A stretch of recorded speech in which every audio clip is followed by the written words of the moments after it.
welcome to Only the Strongman in 2025 podcast. Welcome in.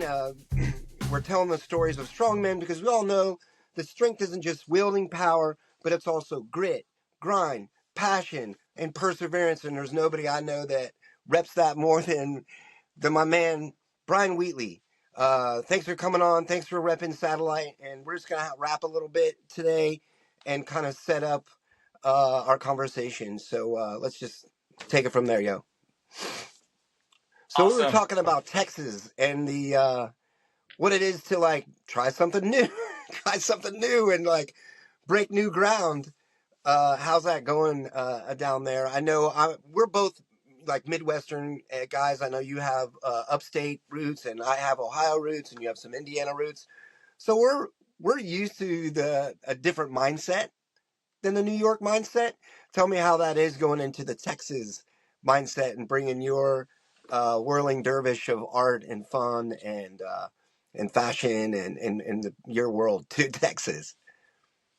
Yeah, so thanks for the introduction. Yeah, it's interesting for our business as artists. Like we're producing an event that is really trying to express people's creativity in like outside the box ways. So not just painting. We have painting, performance, installation, music, um, and giving a voice to kind of like the kind of rebel rousers, the wild people.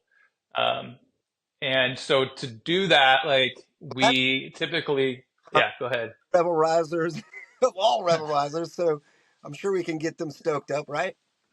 Well, the learning the thing is like for us to be authentic, we don't want to like rent a gigantic convention hall or something and then have this overhead that we translate to the artists and the galleries because then you stifle creativity. We want people to be very expressive. So Yes, for this, participants because of the need for cash. what's that? You would also kind of only be able to have people that can participate that have a lot of cash, and that Ex- doesn't always translate to the artistic endeavors aren't always followed with cash. So Yeah, so w- that leaves me as like when I'm planning the event, I'm like, okay, so which properties can I utilize that would be not so expensive, so I don't have to disperse costs across like these people. And so I found this ranch in East Austin uh, where it's like the ideal situation. It's like an older property owner who just loves arts and just wants to help us out. So we have 10 acres and 4 houses that we can transform into art projects, uh, which is great.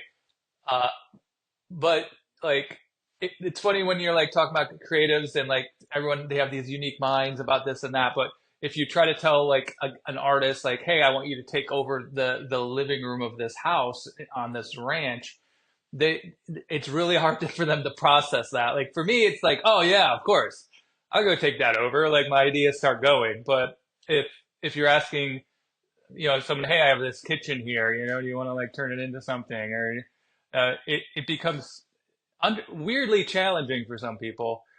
So we've been like going over that, like the stumbling blocks on that, and kind of educating people about what it will look like. Um, so right now, it's the art fair is building into a really cool event and it's held during South by Southwest, and we have tons of crazy projects around 25, 30 bands, puppetry, outdoor installations. Um, and I think like for me, like, okay, I need to have proof of concept. So I got to do this once, document it, and then shop it out. So like, you can start to see it grow over the next, 5, 10 years. I know that's something I really admire about you is that sort of strength through finding a way. Bending the world to your vision and finding a way through no matter what. I know that you it's hard for me to find a way, and I'm doing things that are consistently the same in a way. But you have this ability to do that across activations in different cities, different environments, and always reinventing. Um, Tell me about that part of your process, and how do you come up with the internal fortitude, the buy-in, Yeah. and the capital to do all this stuff. It boggles the mind. Yeah, I think it's really challenging because you're basically the entire way through this process, you're being told it's not going to happen in the back of your mind, you know? Like even right now, like I have all of this stuff booked. I'm still trying to collect money from here and there. I'm still pitching sponsor decks. It'll probably be the week before the event where I'm still shuffling things around and like doing press release, doing this and that. And you never even know you really don't even know who's going to come in, really. Like you hope, it's like opening a business. You hope the doors are, packed. But I, I think that that's part of brand building. Like, like you have to like get your first line of clothes out. You have to get your first edition of your event done, so that then you can build off that. And so I've got confidence over the years of just figuring out formula like you do with any business. So if I'm going into Miami, like I go down to Miami months ahead of time and I go and I do 30 art studio visits with different artists who are local. And I look around and for what I want is something that's weird and wild and different and something that's attractive and press worthy and buzzworthy. And a lot of these people who are local, you want their audience to come in and support the event. So I usually donate space to this and that person. Um, Same thing with Austin or even some projects. Getting community organizations involved or nonprofits. Just find a way to like make it as community minded as possible so there's buy-in from more people. Um, I know, I know, that helps. I know. For me, having events was a thing where every time I had an event, I knew nobody was going to show up. I was Yeah, so scared, and and like the idea of like I need to have 500 people tell me they're going to show up for 50 people to show up.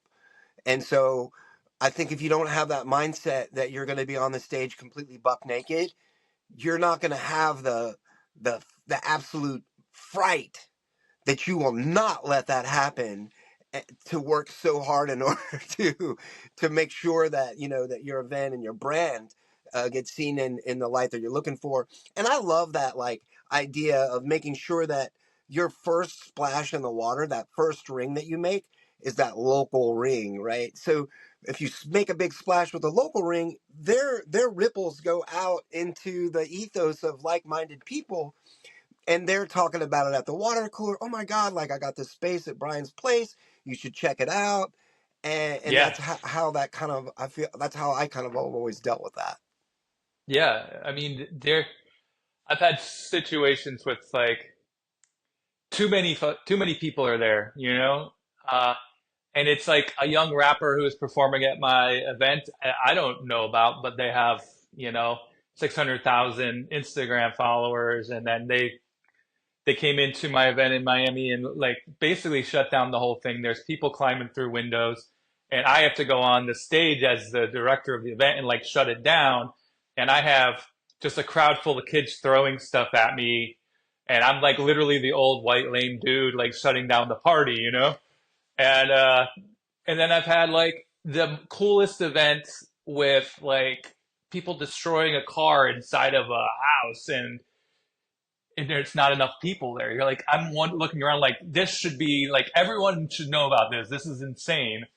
Um, but like when you do your events, like for me, like I've bounced the door, I've kicked people out. You're dealing with fire marshals and police and you know um, performance artists and musicians. Everyone's got egos and needs and wants, and I think over time I just kind of like have like a steady like my mantra is like there's going to be things coming at you all the time, but you're just like a cruise ship. Like you have one direction, and things are just going to kind of buck against you and slide away. Like if if it's going to work with me, it's going to work.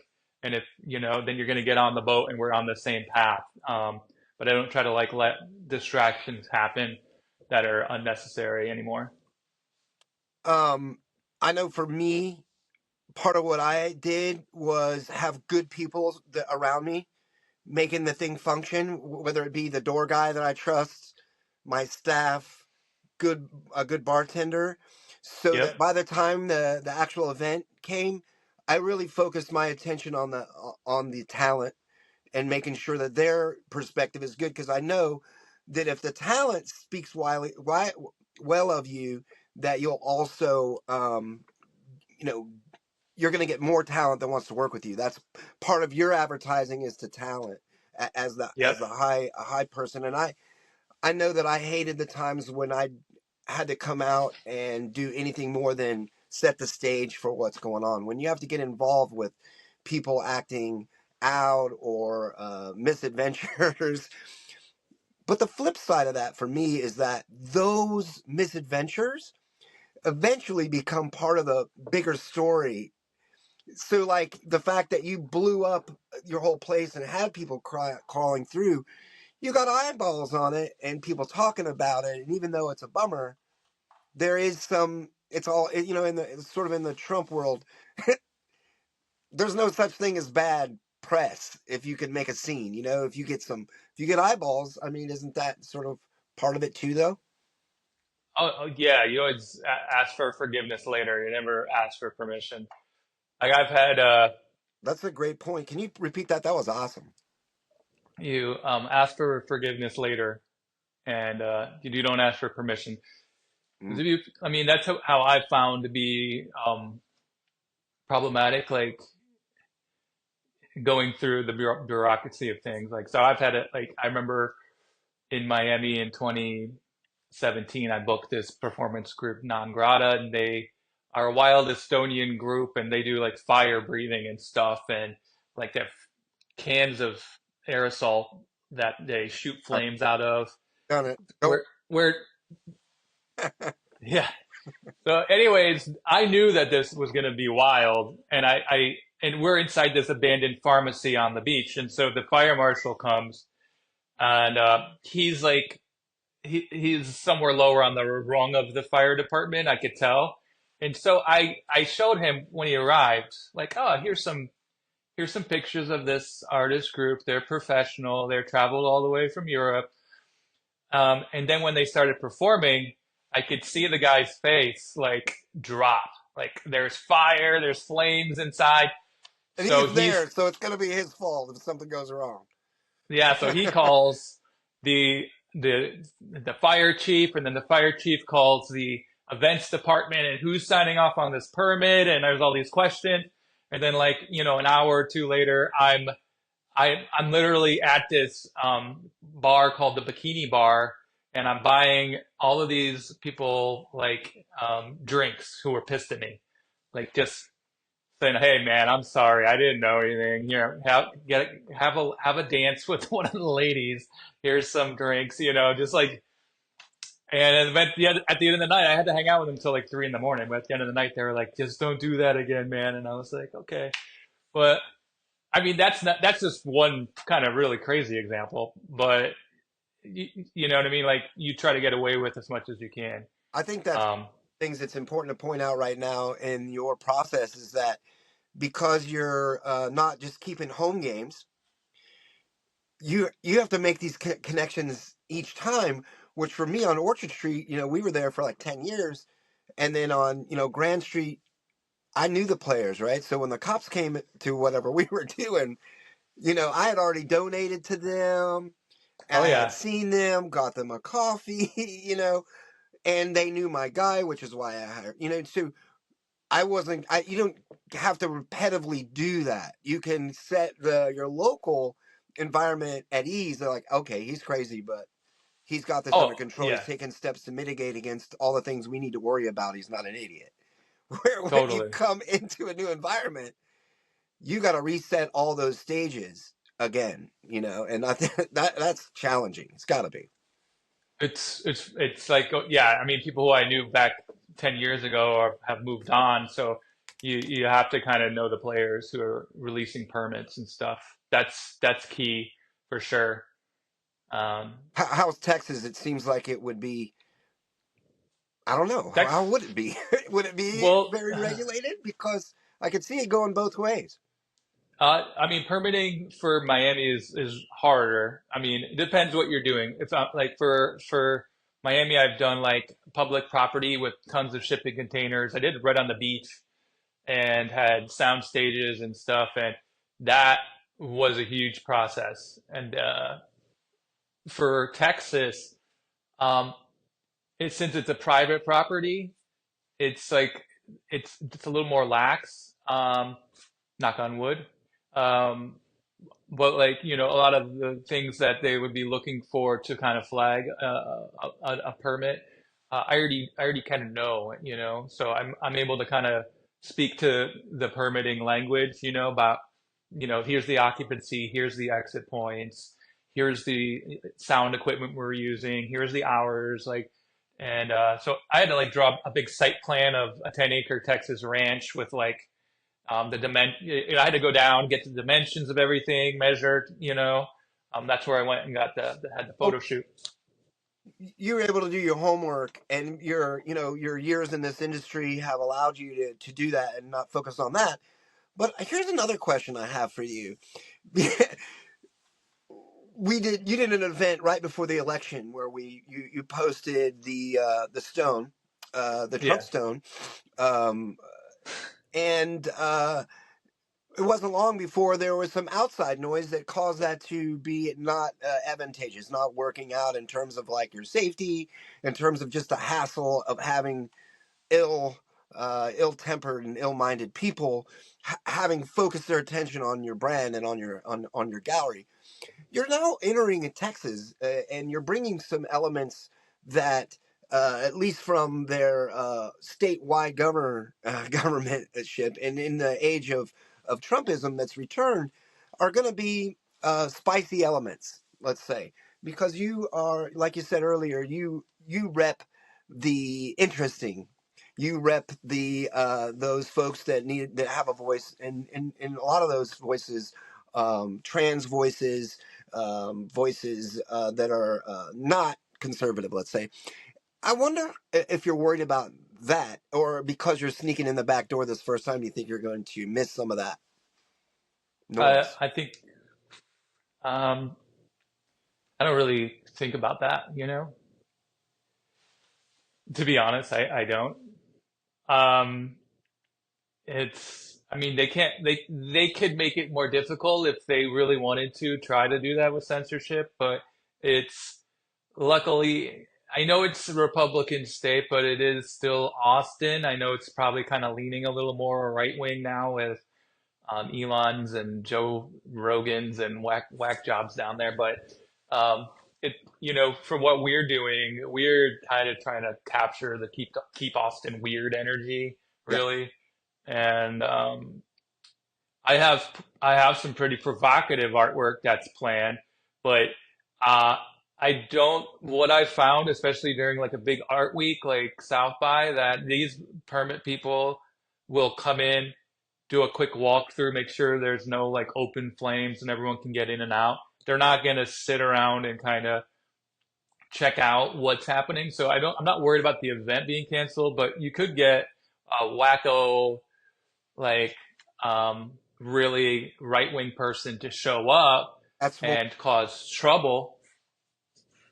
That was more where I was at. Like, just like local zealot, gets a hold of it, wants to get their name on TV or on some MAGA site or something, coming in and making a fuss is more. I was trying to draw that comparison. I don't think that That we're. I hope to God we're not at the point where we're censoring art before it's put on the wall. Um, there's I mean that's the problem whenever I put up the tombstone I made. That is that's a red flag. Like that gets people real supercharged. And I've shown that at like Baltimore and it was in the Cleveland Museum of Art in Massachusetts. And it has lots of it has very, very strong reaction. And It's not something that like I've shown it with my art fair once or twice, but it's not something that like I like to do in terms of like overshadowing or causing too much controversy when I'm like focused on like That's mainly trying to that's other people's art. the point by any means, that piece, but it's a really it's a really good piece. I think one of the things about the piece that's frustrating for me personally uh, is that the the point is gets so missed. It's such a simple um, point. It should be in a kid's book. You know, Yeah, you're yeah, not making it's profound in its simplicity, and yet it flies over everyone's head and gets misinterpreted, yeah, and totally. it's really annoying. And I can't help but come back to a point in my brain that says that the human being is this supposedly over evolved conquering intelligence that for the vast majority struggle with simple, very basic stuff like that, and can only result, instead of just using a little bit of thought, a little bit of depth in thought, would rather wipe their butt, pick up the poop, and just start slinging it like our ancestors, you know, uh, of old, our Neanderthal. I don't Yeah. like, let's get angry, and I think that's really something that's really annoying. I think that's one of there was two main things that uh, caused me to call you about Strong. Okay. And I know that artists um, mostly don't think of that's not where we frame ourselves, right? Like you're like when you're because this all happens when we're little kids, Yeah. like for me, I just wanted to be different. That was my one of my main things when I looked out at the world of blue polos and gray and khaki pants and business suits and boring life, and I looked at the life that I wanted to live, and I'm like, that's not for me, man. I cannot be shoved in that little box of bore. And Totally. and so I know that we have these similar roots. Did you start that strength when you were little too, or is this something that evolved throughout your life? And how would you respond to that? I think that I mean I was always just like drawn towards art, but dissuaded from it as like an idea of a future, you know? It was something that was, oh great, he's talented and he likes making art and but it, you know, even when I got into art school and undergrad, like I was persuaded by my parents to like you need to get an education component to this because you're not going to be able to make it as an artist. Um, so like there's been like chapters and chapters of people saying you can't do that. You know, even when I made a tombstone, I had voice people saying you shouldn't do that, don't do this, don't do that. And it's kind of a pervasive issue when people want to pursue something that a lot of I'm not saying norm people, but like people who have like, you know, a within the box kind of a view on life, they have a real hard idea of it, you know, accepting, you know, that maybe if you zag instead of zig, like you will get to an even more satisfying and success for me is just like if I have like my gallery in Manhattan, I'm able to make art, like I don't care. I'm not like that's I've already conquered all people who told me no. I'm already doing my thing and that's magic. So I think that there's just always people telling you you can't do shit, you know? So I know that for a lot of people, and I'm early on in this journey to find these answers for myself and to provide answers for folks that are watching. Um, but for me, those no's are fire. Um, Oh yeah, fuck yeah. you know, for me, and so one of the things that I heard earlier in our conversation was that you said, up until the point of execution, I'm not totally sure. I'm still fighting. I'm still having to hang in strong against all the onslaught, the financial onslaught, the artists coming and going, the space, the regulations. but you stay strong. Do you use some of that naysay culture as fuel? Oh hell yeah. I mean, so we do our fair during our Basel, and our hashtag for our art fair was hashtag not Basel. And there's this philosophy that Ringland, Barnum, and Bailey, like one of them, used, that he would attack some of the other bigger circus people. And then when the news came out, you were in the news right alongside them. Got So it. it's kind of like, I love fucking kicking up dirt and pissing people off. I think that's like fantastic. So I had Art Basel send me legal letters, cease and desist about using the hashtag not Basel. And then this other big art fair, Art Miami, came after me because I was emailing the people who exhibit at their art fair, and I was telling them they shouldn't do Art Miami because it's a horrible art fair where they sell crystal covered skulls and bad rip-off Warhol artwork. So Art Miami sends me a cease and desist. And a lot of people would say, okay, maybe I should calm down with this stuff. But for me, I was like, okay, I'm gonna send these letters and schedule a meeting with the art news people, and then art news or an article about um, Art Basel and Art Miami coming after Satellite Art Show. So in the way that it's portrayed, it portrays me, and it rightly so, as this younger artist-driven art fair, getting bullied by these monolith like crazy, so we created a David and Goliath situation, which is to me great press, and kind of shines a light on, okay, so they're for artists, they're not for artists, they're for billionaire big money purchases, and they wear suits. They're so far removed from the artist studio that they were even like sent threatening letters to artists.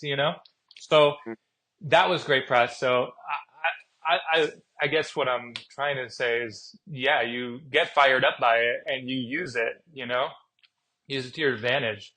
So you used it. I used it more like I'm gonna grind 10 hours a day. You can't stop me, and you're like, no, I use it to like trick them. You're much more clever than I am when it comes to that. I'm more of a tool and die guy, right? Like, let's go and take, and build that. And I think one of the other things that I wanted to focus on, from my tunnel vision, is that I see you as somebody that has this proclivity and this ability and this strength to be unique, to be yourself, in a way that I think others may shy away from a little bit. And I kind of wonder when that started. I know for me, I have a funny story. Of my first fashion piece was, I took a flannel and I cut the sleeves off, and I painted on the back, "Mess with the best, die with the rest."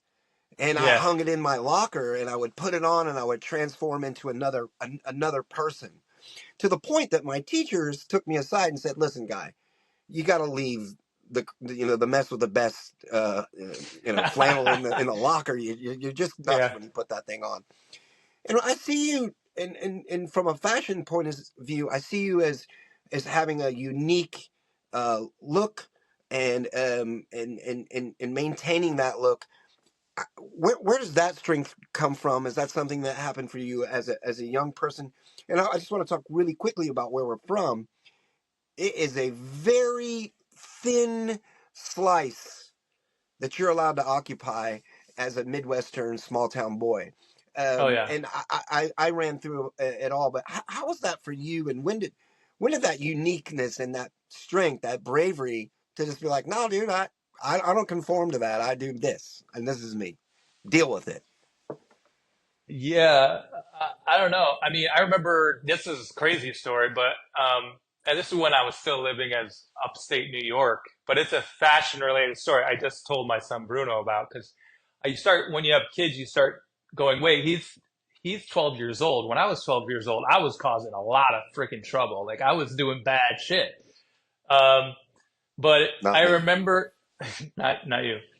I remember that when I got out of elementary school, I was in middle school for the first year.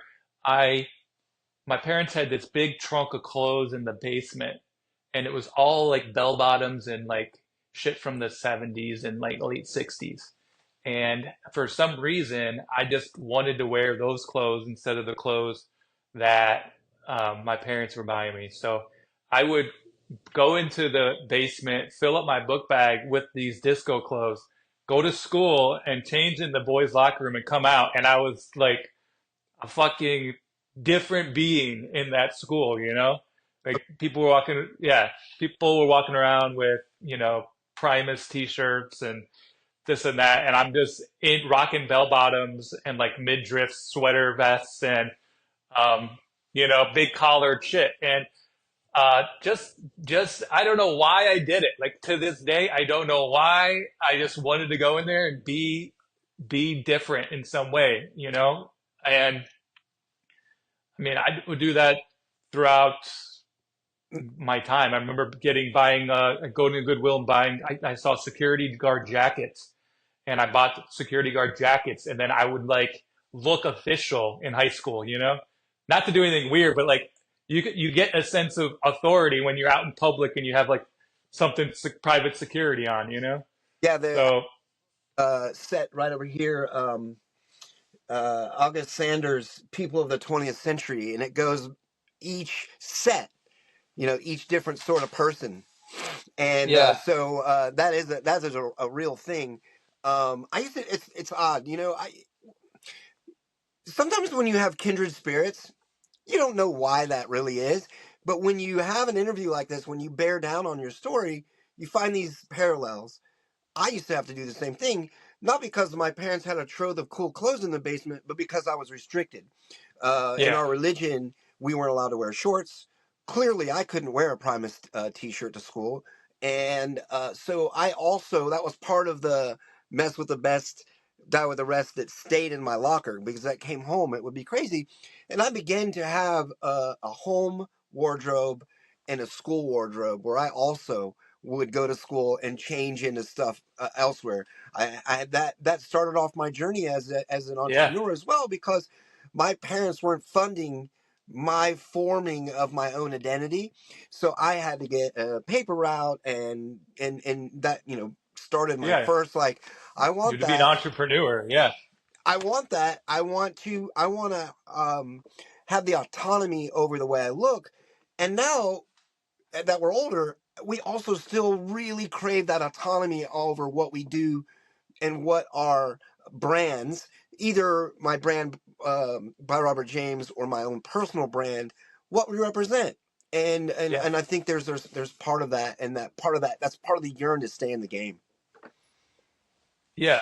Absolutely. There's a hustle element to it. It's like you. I mean, I remember selling comic books to people in elementary school. Like make art, sell them, and just really coming home with like 20 bucks here and there. Making my own dough. And it's like I got in trouble because one of the girls I was selling them to was stealing the money from her father, who was a cop. So that like I got shook down. Like, but like, Somebody always yeah, about the works. I had a funny one similar where I had my dad is a legendary garage sailor, and I think that's part of why I have this passion for things too, like tactile. Oh, yeah, wow, look at that. That's really cool. I wonder who made that and why. And, we would make that today. We would just injection mold some garbage, like, kind of thing. But he bought a big bucket of keys. And I think I was in second grade. And I got those keys and I polished them up and I took them to school and I sold them to all the kids in the class. And I would tell them, like, this key starts a train, you know? And this key is a skeleton key. This key will open every door, no matter right. what. It picks every lock.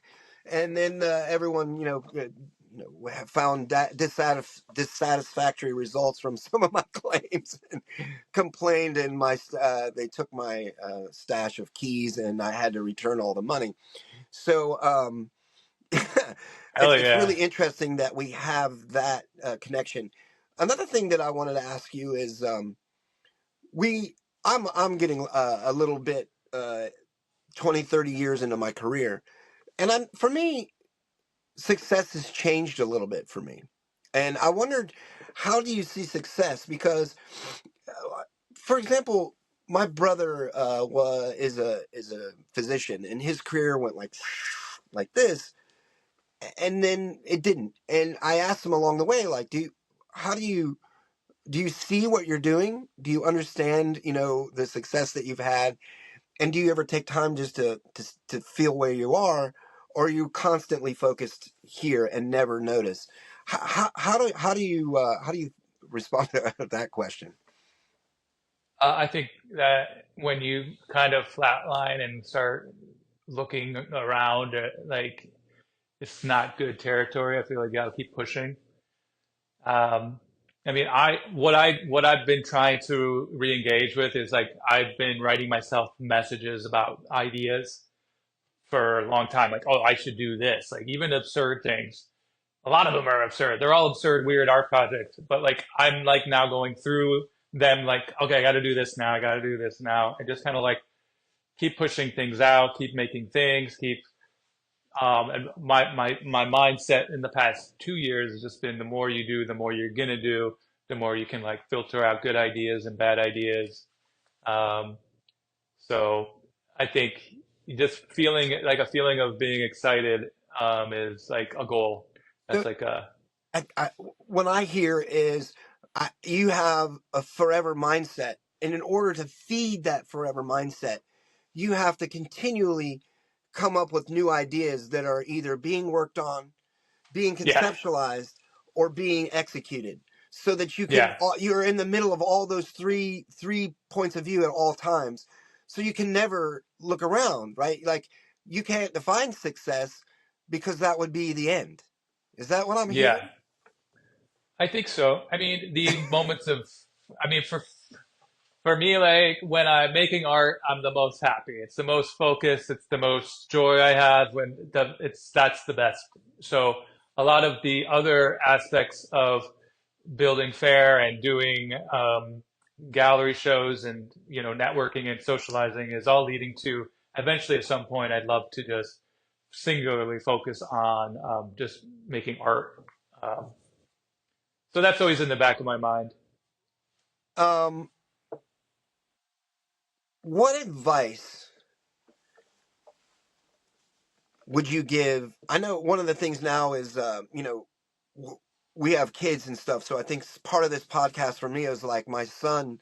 I needed to let him know that talent is just one aspect of success, or one aspect of activation, right?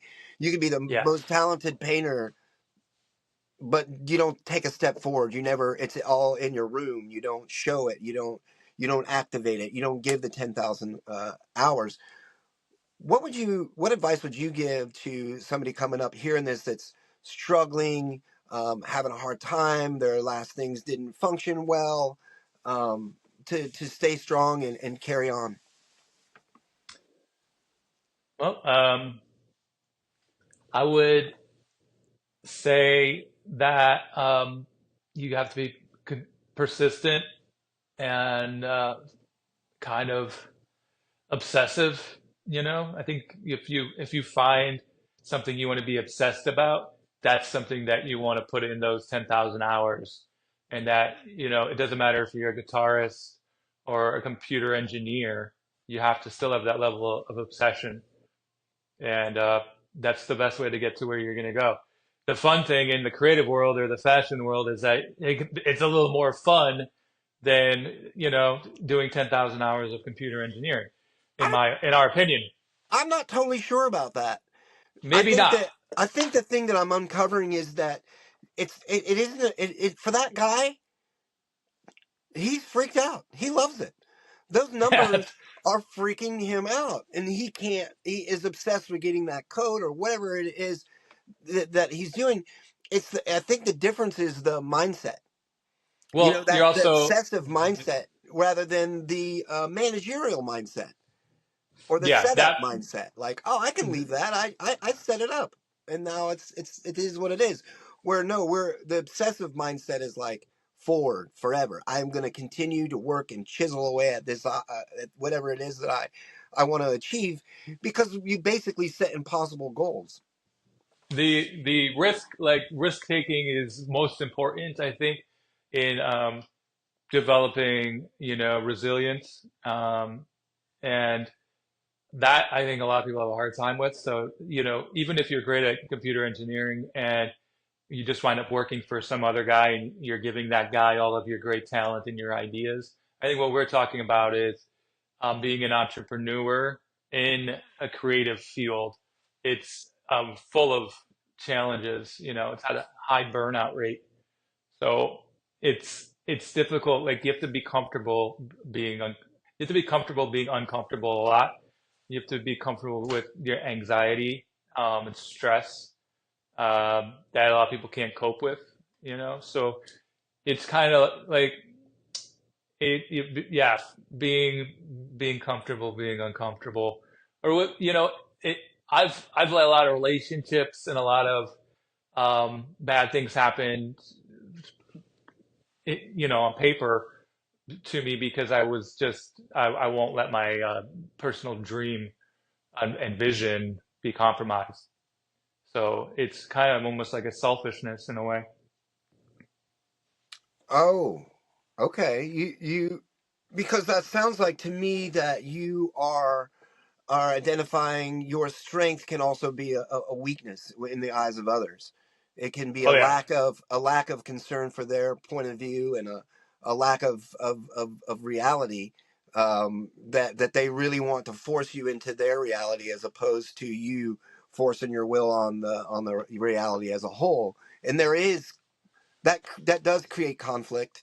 So for that person that may be in that crucible, what I find is at the end of the day, when you've been in an industry for 20, 30 years, you see the people coming up and they're like, I'm going to make a hoodie, man. And you're like, that only gets you so far, yeah, right? Like, oh, that I lost $3,000 on that venture, and for the person who's been there 10, 20 years, you're like, okay, you're right. One of the things you can handle is the ability to work really hard with no results, yeah, but continue to set high goals for what you're trying to accomplish. And in doing that, I think one of the things that you got to continue to do is inspire. totally. Yeah, And what's wild for a guy like you, so I want to explain something to everyone. Brian has at times for me been what I want to consider, and it's not right, but I called him my life elf for a little while. Um, and I think it's disrespectful in some ways and inappropriate in others. And what I mean by that is when, like, for example, during COVID, um, everything's down. Brian's a building. He's building a bar. He's creating a community. He's easing other people's pain and shouldering in and being strong when all of us were wilting away and worried. And in that way, when I view you from as a friendship, but from afar, and I watch what you do, I'm like, here's a guy whose commitment to what his project, his passion, project, his passion is so infectious and wonderful that it challenges me to continue to go on. So your doing that is inspiring. So when I asked you, like, how would you do that? For me, you've already done that, dude, without that's saying a amazing. word. And I think that's something that's really cool. Thanks, man. No, you've been inspired me, man. So you've helped me when I was kicked in the nuts, on flat on my back. I've, from where I am now to where I've been, or like sleeping on couches, doing this and that, living in a studio. Um, it's, it's not like, it's not easy journey, you know. And like when risk taking, some things land, some things fail. Sometimes you owe money, sometimes you got money. So I've been trying to be a little more consistent with keeping coin in the bank and you know um, surrounding yourself by people who are putting more energy towards the project than taking energy away. It's kind of you know you have to distinguish how who's helping and who's hurting, and that can be hard with personal relationships.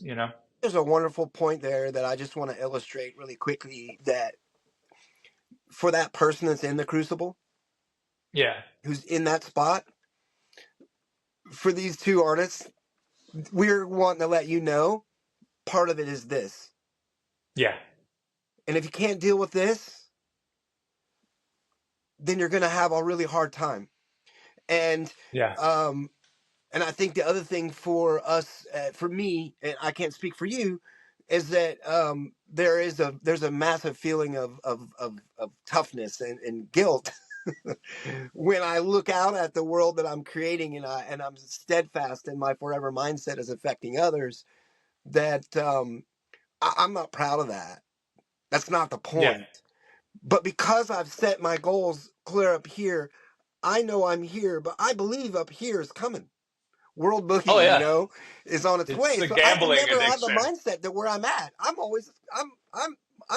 building a rocket ship here, people. Well, And you're either like, gonna have to get on board, or I'm gonna fly away. And I think that's part of where those relationships really, they come to a head, because at some point, if somebody's not gonna get on the rocket ship with somebody with a forever mindset, listen, I'm still gonna take off. I'm still building the ship.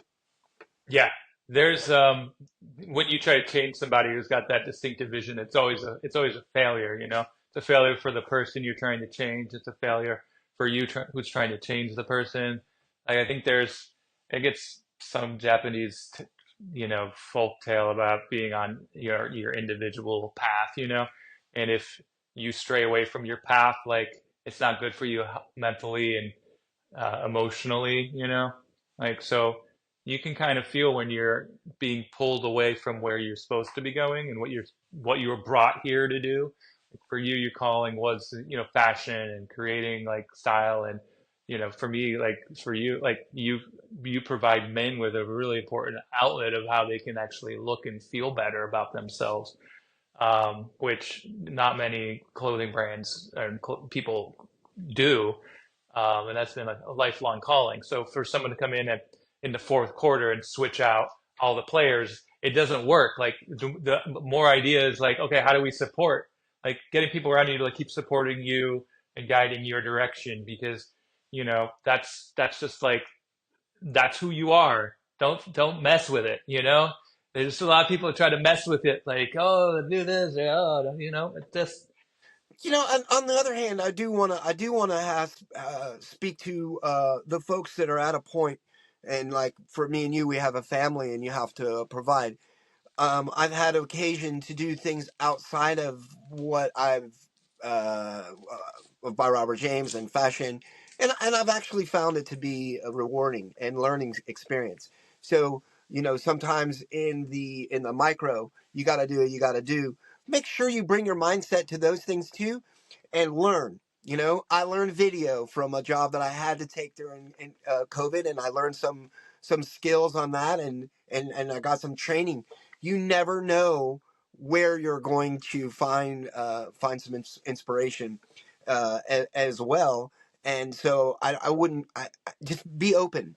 I would say too, but yeah. I wasn't quitting. I was just doing something to make it work and learn and get out and Yeah. with people. So Yeah, I think that's I've done important. a lot of those jobs, and you try to find them that kind of. For me, I've like had some that kind of overlap or mix in, with my skill set, or provide an opportunity to learn something new. Yeah, absolutely. So, you know, I Uh, mean, nowadays, y'all need to learn how to video and document and post and generate a mailing list and deal with press, and you know, so you can't be alone in the woods making something and expect people to like gravitate towards you. You got to be a social person. I think you did something really well too, though, is you early on realized that was super important, and you put people in place to do that for you. And I've always found that something that I lack the ability to do. I haven't galvanized or paid for folks to help me.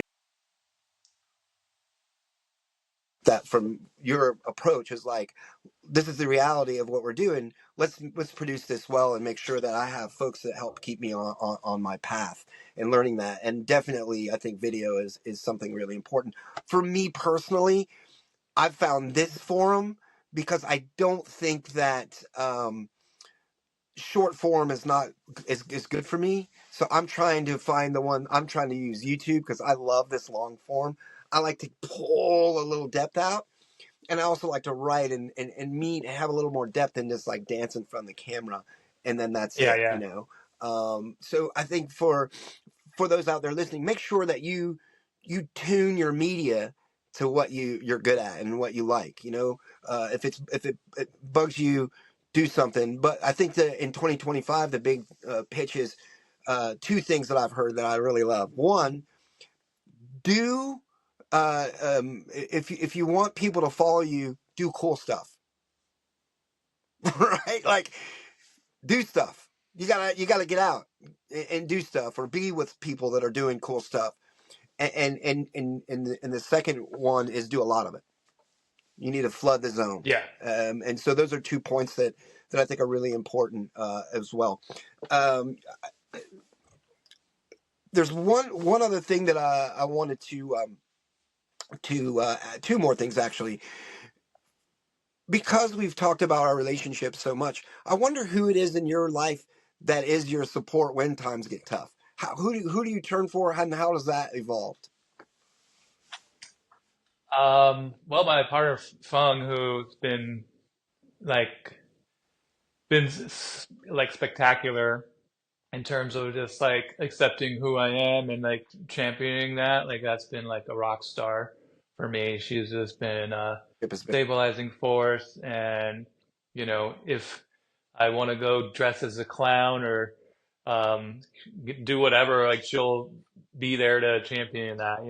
So it's kind of like you find your person you can be as silly as you want to be with. Um, and that's been an amazing feeling, to be honest. Home part a secure basket, and knowing that in your home life your identity is being going to be well cared for and understood, and not forced into some other basket.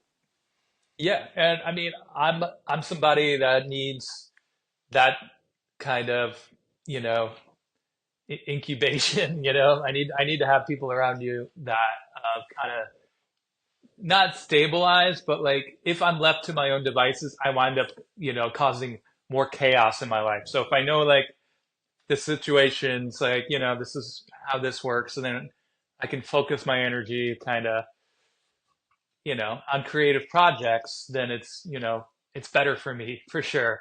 Yeah, I've found that too. I have a family, and I love them, and I love the producer of that family, their mom, and she's a great person. And but we were both like charged. So to find something softer, somebody who is secure in in themselves, with a home that you could come home to and be with somebody who was already secure, and that's been really a blessing for me.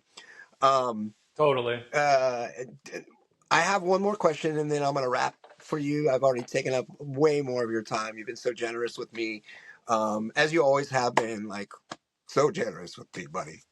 Love you. Thanks, man. Love you Um, too. oh, two things. One more. He's wearing the jacket that I made for him, and check. I cannot wait to show you the one. What It took painting? the house down. It's so fresh. Um, I made for him for the to promote the South by Southwest show, and I can't wait. He's in a llama outfit in it, and it's really great. And one of the things that about this particular thing is that, remember that along with small batch now, you can make what you want. I have a Yeah, parameter, pick your fabric, you get your button, your size, and we get it for you. But also for you people out there in the creative world, whether you're dressing for red carpet, or whether you're doing something for Broadway, or whether you're doing some cool art project, or you're a band, come to Robert James, come to me, and allow New York Made to make you something fresh, something cool, something different. Although by Robert James has a simple, honest, handsome moniker, that we are dressing people in a handsome, tough manner, and that's our main focus point. I have the ability and the creativity to make wilder, more fun, more interesting stuff. Please, when you have projects like that, please do think of me. Styling projects, so anything that I can do in the men's and the creative world.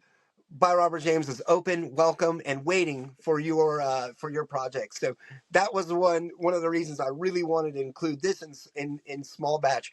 I mean, excuse me, in Only the Strong, because it's promoting something that it's really New York. We do this really, really, really well.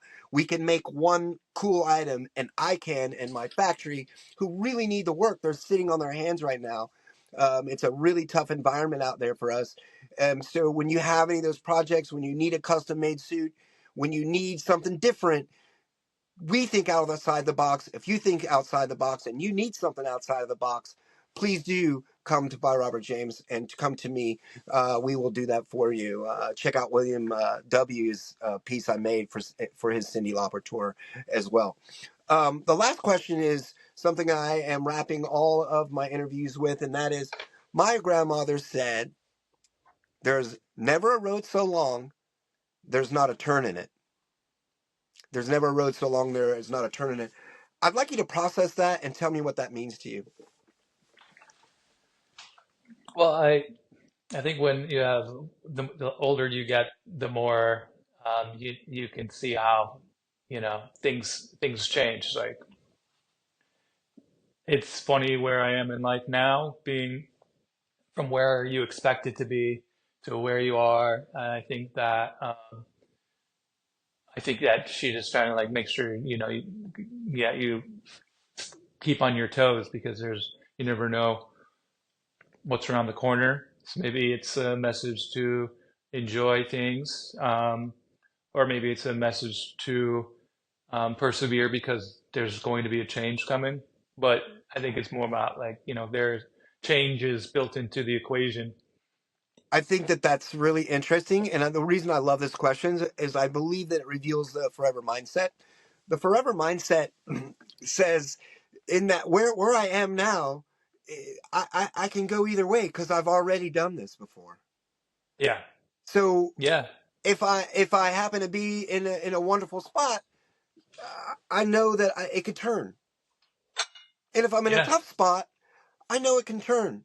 So take heart and be strong and carry on. And I think that's the message. And I really appreciate your answer, and I really appreciate your time, and I really appreciate you taking a chance on me Hell yeah, man. to do this because I've done one, and you have a brand, and it's a very specific brand.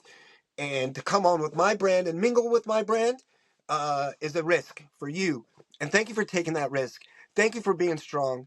Thank you for your art friendship. I appreciate you. Hey, bye bye, Robert James. Go out and buy his stuff. He's the man. He's really cut his teeth. He's got it all down. Like this was so fly, custom made. If you see the Really turned the photo shoot. I had put my whole photo shoot behind, like looking really fly. And this was in Texas, and the people in Texas were loving it. So it's like a universal style, great cut, and he really cares about his clients. So that's something different than any other kind of person out there right now. 2-button double breast. Yeah. That it actually one of the cool things about it is it's a double breast that if you pop the collar, it becomes a Nehru, which is something that is a little bit of a different. It's a different way to do things. That fabric's available if anybody does want a leopard print. We're gonna put some prints out, and you can see them in the on the website, and that's part of it for this project as well. If you don't want a whole suit, you can certainly grab a wonderful short sleeve print, and he has one as well in the leopard, Hmm. and that's that. So and the awesome graphic that we produced together, I can't wait to unveil that, and we had a lot of fun with that as well. So thank you for coming on. Have a great day. I do bid you adieu. And again, everybody out there, if you hate it, let me know. If you think I'm awesome, let me know. If you think I stink, let me know. I'm doing my best. Pop a like, have a comment, have a take, and don't suck. Enjoy. Thank you so much, Jimbo. Peace. Later.